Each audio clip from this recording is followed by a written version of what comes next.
जय भीम साथियों। आज मैं बाबा साहब की उस कहानी से रूबरू कराऊंगा जिसको सुनकर आप सोचने पर मजबूर हो जाएंगे कि बात उस समय की है जब बाबा साहब अमेरिका पढ़ने के लिए गए। अमेरिका की सबसे बड़ी यूनिवर्सिटी कोलंबिया, जिसमें बाबा साहब ने एडमिशन लिया। बात कोलंबिया की है तो आपको बता दूं कि बाबा साहब ने कोलंबिया से 2 डिग्री हासिल की, एक पीएचडी की, दूसरी एमए की, जिसमें उनका मुख्य विषय अर्थशास्त्र था। तो वहाँ के राष्ट्रपति प्रेसिडेंट ने कहा कि 300 वर्षों के रिकॉर्ड में कोलंबिया यूनिवर्सिटी से कौन बच्चा होशियार है, उनकी लिस्ट देखी जाए।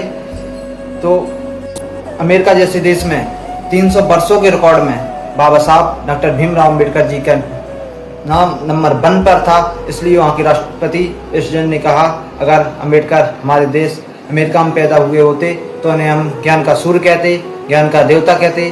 और कोलंबिया के मेन फ्रंट गेट पर बाबा साहब की बहुत बड़ी प्रतिमा लगी हुई है, जिस पर लिखा है द सिंबल ऑफ नॉलेज, ज्ञान के देवता, ज्ञान का सूर्य। साथियों, मुझे अफसोस है कि जिस देश में ज्ञान का सूर्य पैदा हुआ, उस देश में उस ज्ञान के सूर्य की लोगों ने वैल्यूफिकेशन नहीं जानी।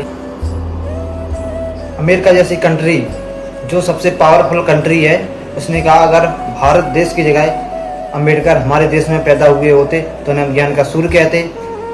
और यहाँ भारत में बाबा साहब ने 6 दिसंबर 1956 में अपना शरीर छोड़ा। मरने के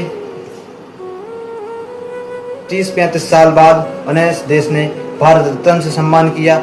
शरीर छोड़ने के 35 साल बाद इस देश ने उसको भारत रत्न दिया। और आज के समय में मनुष्यों ने 2 सिक्स मार दिए, उन्हें भारत रत्न दिया जा रहा है। उन्हें जियत में भारत रत्न से सम्मान मिला है कि कहते हैं कि जो सोता है सो खोता है, जो जागता है वो पाता है। हम लोग सो रहे हैं, उनके लोगों को जियत में भारत रत्न दिया जा रहा है। और हमारे बाबा साहब जो भारत रत्न नहीं विश्व रत्न, जिन्होंने इस देश को संविधान दिया, उनके मरने के 35 साल बाद उन्हें इस देश ने भारत रत्न दिया।